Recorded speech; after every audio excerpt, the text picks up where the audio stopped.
Tu ferais mieux de les appeler généralement, un à un, suivant l'ordre de distribution. Tout d'abord, mon brave Pierre Lecoing, dis-nous de quoi traite la pièce. Lis ensuite le nom des acteurs. Ainsi aboutirons-nous à quelque chose. Notre pièce est la très lamentable, cruelle mort de Pyrame et Thisbé. Une très belle œuvre, ma foi, et fort divertissante.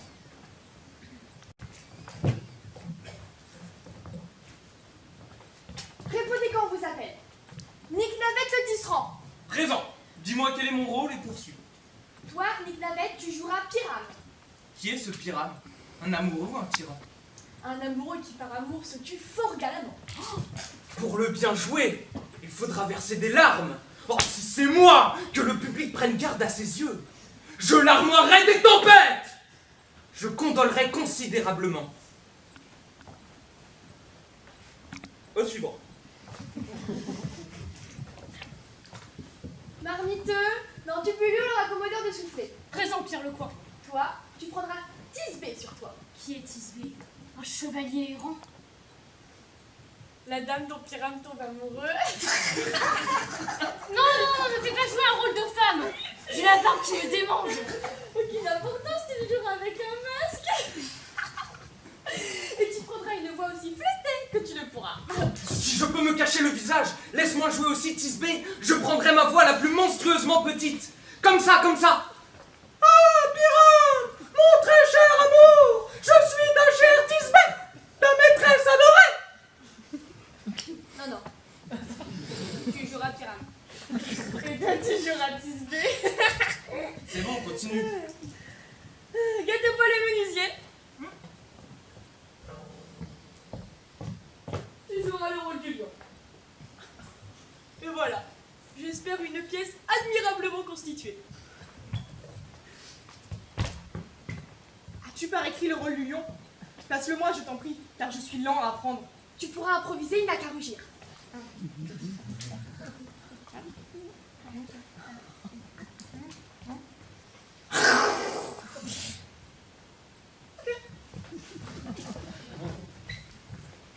Tout le monde est là?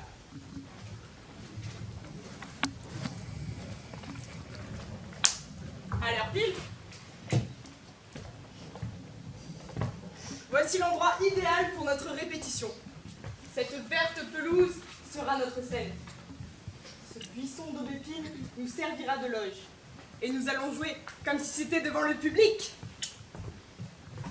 Mais il reste deux difficultés. Tout d'abord, c'est d'installer le clair de lune dans la salle, car comme vous le savez, Pyrame et Thisbé se rencontrent au clair de lune. La lune brillera-t-elle la nuit où nous jouerons la pièce? Un calendrier, vite, un calendrier. Consultez l'almanach. Où ça? Oui, il y aura clair de lune cette nuit-là. Eh bien, nous aurons qu'à laisser entrouverte la fenêtre de la grande salle où nous jouerons, et la lune brillera par la croisée. Ouais. Ou bien quelqu'un viendrait avec un fagot ou une lanterne en déclarant qu'il vient présenter le personnage du clair de lune. Easy. Mais il y a un autre problème. Dans la pièce, il y a un mur. Car comme vous le savez, Pyramétis B se parle par la fente d'un mur. Ouais. On pourra jamais installer un mur. Qu'en penses-tu, Navette? L'un ou l'autre d'entre nous représentera le mur. Non, moi. Moi, Moi. je vais essayer. Navette.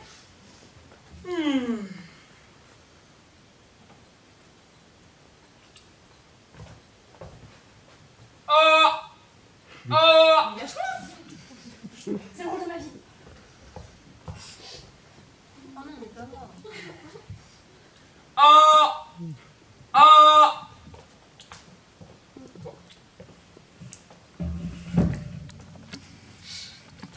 On lui mettra du plâtre ou de l'argile, de la terre glaise, pour figurer le mur. Il n'aura qu'à écarter les doigts, comme ça, pour que Pyramétis B chuchote par l'ouverture. Si la chose est possible, tout va bien. Bon, levez-vous. Tous autant que vous êtes. Pyram, quand tu auras débuté ton texte, va dans le fourré. Et chacun fera de même suivant sa réplique.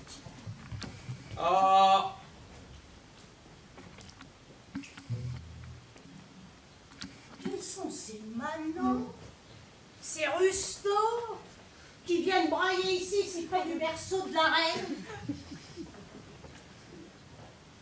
Quoi? Une pièce est en train? Eh bien, je serai spectateur, ou peut-être même acteur, si j'en trouve l'occasion.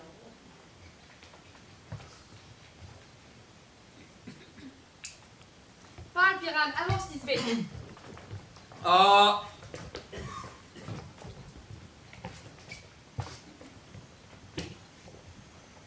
Tisbé, les doux parfums des fleurs si odoreuses. Ces fleurs, Tisbé, comme ton haleine, doucereuse. Mais silence, une voix. Reste ici un moment et je t'apparaîtrai dans un petit instant. A-t-on jamais vu plus étrange, Pyram? Dois-je parler maintenant? Oui, car tu dois comprendre qu'il est sorti que pour voir un bruit, qu'il a entendu, mais qu'il va revenir. Très radieux Pyram, teint livide lisse, rouge comme la rose, à l'orgueilleuse épine, très joyeux jouvenceau, mon exquis jumeau, loyal comme un cheval qui jamais ne fatigue, j'irai te retrouver au tombeau de Nini. De Ninus! Mais c'est pas maintenant que tu dois dire ça! Tu récites tout ton rôle d'affilée en confondant les répliques! Oh, Pyram, tu as laissé passer ta réplique, c'est jamais ne fatigue! Loyal comme un cheval qui jamais ne fatigue. Si j'étais beau, Tisbé, je ne serais qu'à toi. Oh, monstruosité! Oh, prodige! Pardon, monsieur, pardon! Pourquoi se sauve-t-il? C'est encore une de leurs blagues pour me faire peur.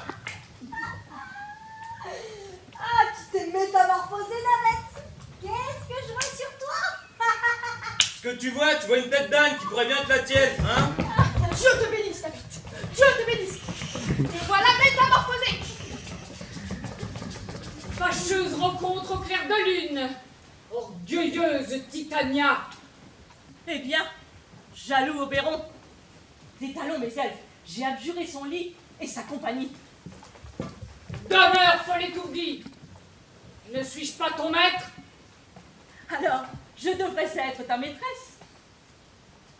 Jamais, depuis le début de la mi-été, nous ne nous sommes rencontrés sur une colline, dans un vallon, une forêt ou une prairie, sur le bord de la source caillouteuse ou parmi les joncs du ruisseau. sans que tu sois venu déranger nos jeux par tes querelles. C'est pourquoi les vents qui sifflaient en vain pour nous, comme pour se venger, ont aspiré de la mer les brouillards malsains. Les mortels humains ont besoin de leurs vêtements d'hiver, plus dignes, ni de chansons pour charmer les nuits. Pâle de colère, la lune qui préside aux inondations a noyé l'atmosphère. Tous ces troubles provoquent des transformations dans les saisons. Les gelées blanches sont abattues au cœur tendre des roses cramoisies, tandis que par dérision, une couronne odorante de bourgeons d'été s'est posée sur la calvitie glacée du vieil hiver. Le printemps, l'été, l'automne fécond, le coléreux hiver troquent leur habituelle parure, et le monde étonné de leur récolte ne sait plus où il en est. Cette cascade de malheur provient de nos discordes et de nos querelles. Nous en sommes l'auteur, la cause originelle. Partons, mes elfes. Si je reste plus longtemps ici, nous allons nous quereller pour tout de bon.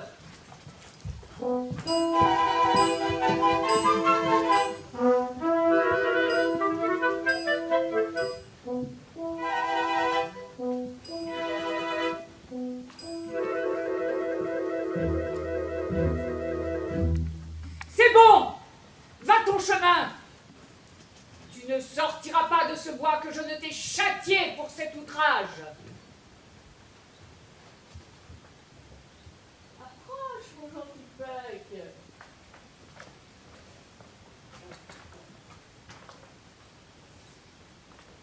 Te souviens-tu du jour où, assis sur la falaise, j'entendis une sirène perchée sur le dos d'un dauphin murmurer une chanson si suave et si mélodieuse que le rude océan devint courtois, et que les étoiles fixes bondirent éperdues hors de leur sphère pour mieux écouter la musique de cette fille de la mer.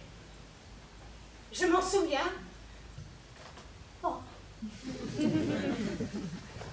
Au même instant, je vis, mais tu ne pus le voir, Cupidon, armé de pied en cap,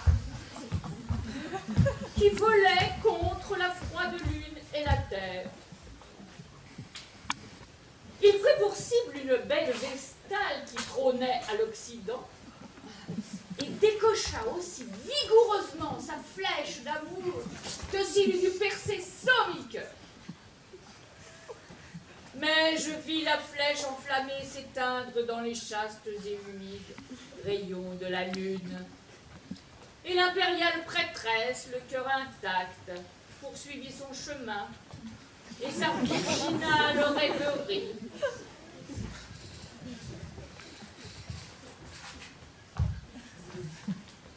J'ai repéré cependant le point de chute de la flèche de Cupidon. Elle est tombée sur une petite fleur d'Occident, naguère d'un blanc de lait, aujourd'hui empourprée par cette blessure d'amour. Les jeunes filles l'appellent pensée d'amour.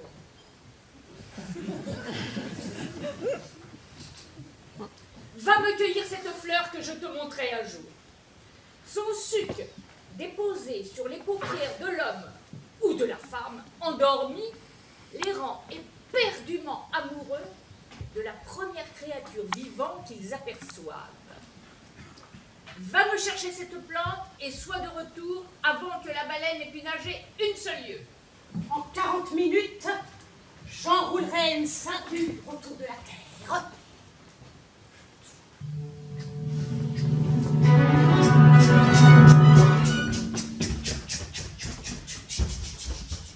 Une fois muni de cette substance, je guette Titania endormie et verse la liqueur dans ses yeux.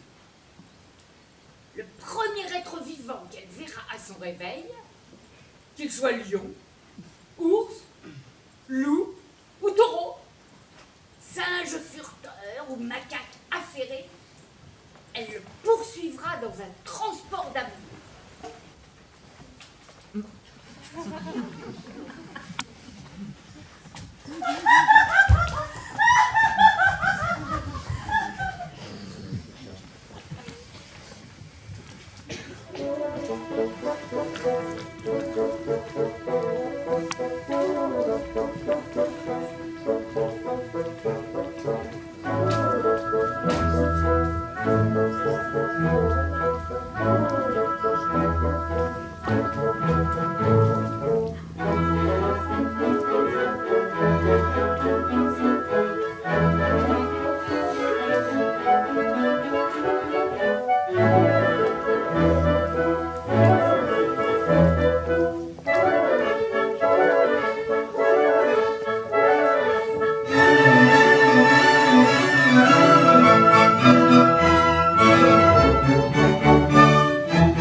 le suc d'amour sur les yeux d'un loyal amant.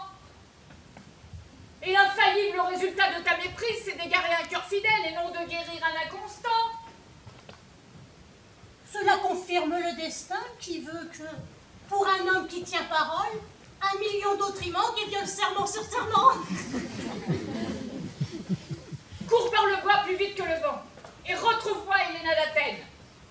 Elle a le mal d'amour et le teint pâle, car les soupirs d'amour ruinent le jeune sang. Trouve quelque artifice pour la mener ici. Au moment où elle paraîtra, je charmerai les yeux de celui-ci. Je pars. Je pars. Voyez comme je pars, plus vite que le dard, que tire le dartage.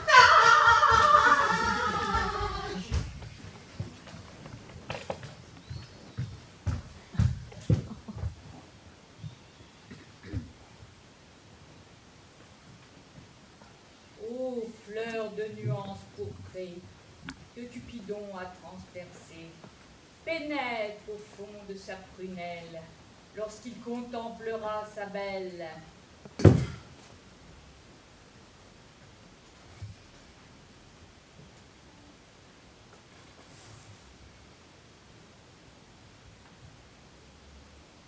Oh, Héléna, déesse, nymphe, parfaite, divine. À quoi pourrais-je comparer tes yeux, mon amour? Le cristal n'est que de la boue. Ah, comme elles sont mûres et tentantes, tes lèvres, ces deux cerises amoureuses l'une de l'autre. Oh, laissez-moi déposer un baiser sur cette blancheur virginale. Oh, sur ce sceau de la félicité.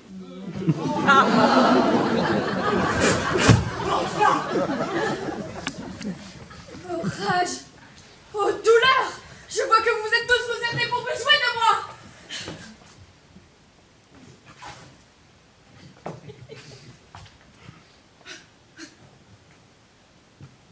Si vous étiez honnête et courtois, vous ne me feriez pas subir un tel affront.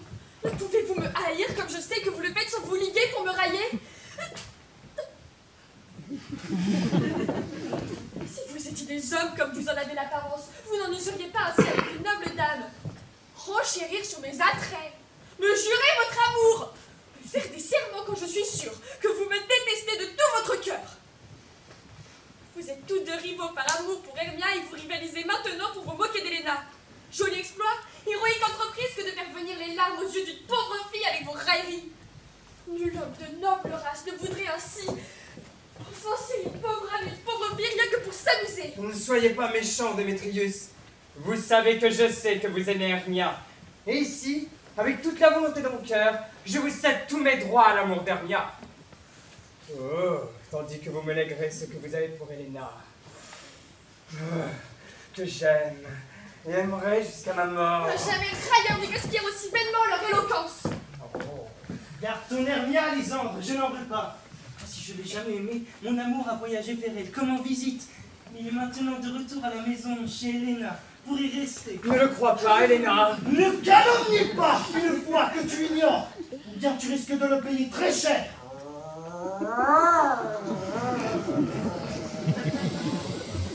Regarde, voici venir ton amour, c'est elle ta bien-aimée. Lysandre! Et pourquoi m'as-tu quitté si méchamment?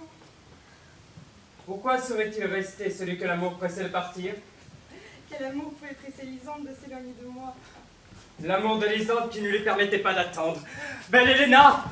Oh, qui rend la nuit plus dorée que ne le font là-haut toutes ces paillettes de feu et ces yeux de lumière. Ah, pourquoi me cherches-tu? Ne pouvais-tu comprendre que c'est la haine que je te porte qui m'a fait te quitter ainsi? C'est impossible! Vous ne pensez pas ce que vous dites!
Viens, assieds-toi sur ce lit de fleurs, que j'y caresse tes joues aimables, que je plante des roses musquées sur ta tête douce et lisse, que je baisse tes longues et douces oreilles. Oh ma joie jolie! Et que dirais-tu d'un peu de musique, mon doux amour? J'ai l'oreille assez musicienne. À nous les pincettes et les os qui cliquettent. Et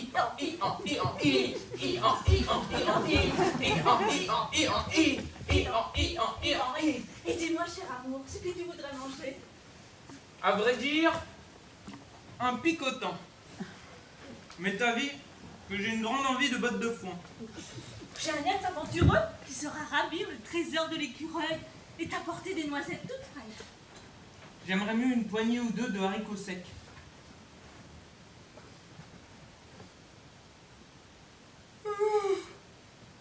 Mais je vous en prie, que vos gens ne se dérangent pas. Je sens venir un abcès de sommeil. Dors, je t'envelopperai de mes bras.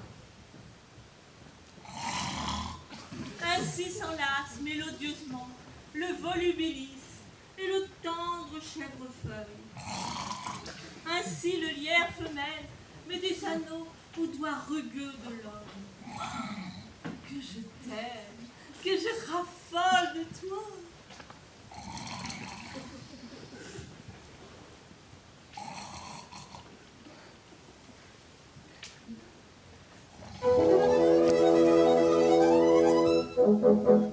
Robin, ôte-lui cette tête d'âne.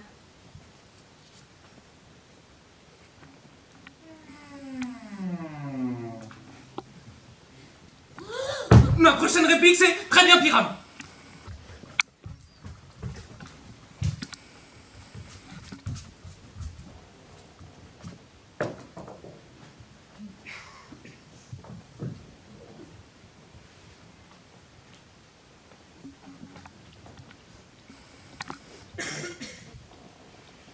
Oui, Pierre Lecoing,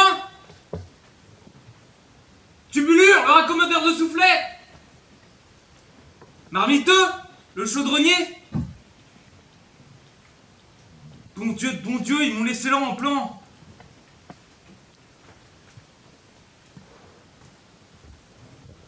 J'ai eu une très étrange vision. J'ai fait un rêve, tellement au-delà de la cervelle des hommes, qu'elle ne pourrait pas dire ce que c'était. Qu'il faudrait être un âne pour essayer d'interpréter ce rêve. L'œil de l'homme n'a jamais entendu. L'oreille de l'homme, jamais vue. La main de l'homme, jamais goûtée. La langue de l'homme, jamais conçue. Et son cœur, jamais raconté. Ce qu'était mon rêve. Ce qu'était mon rêve. Ce qu'était mon rêve.